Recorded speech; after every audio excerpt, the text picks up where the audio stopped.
UP police ने कांवड़ यात्रा के दौरान दुकानों पर मालिकों के नाम लिखने को लेकर निर्देश जारी किया है। आदेश जारी कर कहा गया है कि ये फैसला कांवड़ियों में किसी भी प्रकार से कंफ्यूजन से बचने के लिए किया गया। वजह बताई गई है कि किसी प्रकार का आरोप प्रत्यारोप का दौर शुरू न हो और कानून व्यवस्था बनी रहे। अब इसको लेकर सियासी गलियारे में तूफान उठ गया है। यूपी में जमकर हो रही सियासत के बीच बिहार में भी बयानबाजी होने लगी है। दरअसल सीएम योगी के आदेश और यूपी पुलिस के फरमान को लेकर हो रही सियासत के बीच अब आरजेडी सुप्रीमो लालू प्रसाद यादव की बेटी रोहिणी आचार्य ने योगी सरकार को घेरना शुरू कर दिया है। रोहिणी आचार्य ने भारतीय जनता पार्टी को निशाने पर लिया है।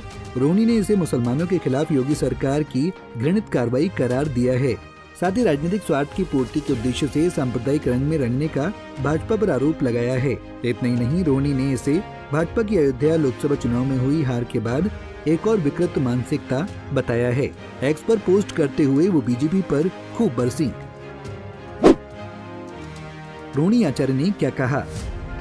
रोहिणी आचार्य ने एक्स पर लिखा, लोकसभा चुनाव में अयोध्या की सीट हारने की खीज और अपनी खिसकती जमीन की हताशा में नफरती विखंडनकारियों की जमात भाजपा की उत्तर प्रदेश की सरकार ने मुसलमान भाइयों के इकोनॉमिक बॉयकॉट के घृणित उद्देश्य से कांवड़ पथ पर नाम की तख्ती लगाकर सामान बेचने का फरमान जारी किया है। रोहिणी ने आगे पोस्ट में लिखा, पावन श्रावण सावन मास में भगवान शिव के पूजन के लिए की जाने वाली पवित्र धार्मिक यात्रा को भी अपने गंदे राजनीतिक स्वार्थ की पूर्ति के उद्देश्य से सांप्रदायिक रंग में रंगना चाह रही है। उत्तर प्रदेश की भाजपा सरकार धर्म की गलत व्याख्या के साथ समाज व देश के धार्मिक विद्वेष, नफरत व उन्माद का जहर घोलना ही भाजपा की फितरत व राजनीति रही है।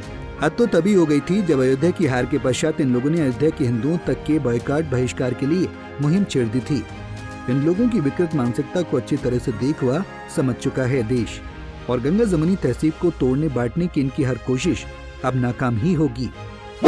यूपी में क्या लिया गया है फैसला? दरअसल तमाम विवादों के बीच सीएम योगी ने कांवड़ यात्रियों के लिए कदम उठाए हैं। मुख्यमंत्री कार्यालय ने कहा कि पूरे उत्तर प्रदेश में कांवड़ मार्गों पर खाने पीने की दुकानों पर नेम प्लेट लगानी होगी और दुकानों पर संचालक मालिक का नाम और पहचान लिखना होगा। सीएम के मुताबिक कांवड़ यात्रियों की आस्था की शुचिता बनाए रखने के लिए ये फैसला लिया गया है और हलाल सर्टिफिकेशन वाले प्रोडक्ट बेचने पर भी कार्रवाई होगी। उत्तर प्रदेश सरकार के इस फैसले का व्यापक स्तर पर भी विरोध हो रहा है। वहीं यूपी की पुलिस की ओर से ये भी कहा गया है कि दुकानदार स्वेच्छा से नेम प्लेट लगाएंगे। Bureau report, Punjab Kesari TV. हमसे जुड़े रहने के लिए हमारे YouTube चैनल को सब्सक्राइब करें और नई वीडियो की नोटिफिकेशन के लिए बेल आइकॉन को दबाएं। हमसे जुड़े रहने के लिए हमारे YouTube चैनल को सब्सक्राइब करें और नई वीडियो की नोटिफिकेशन के लिए बेल आइकॉन को दबाएं। हमसे जुड़े रहने के लिए हमारे YouTube चैनल को सब्सक्राइब करें और नई वीडियो की नोटिफिकेशन के लिए बेल आइकॉन को दबाएं।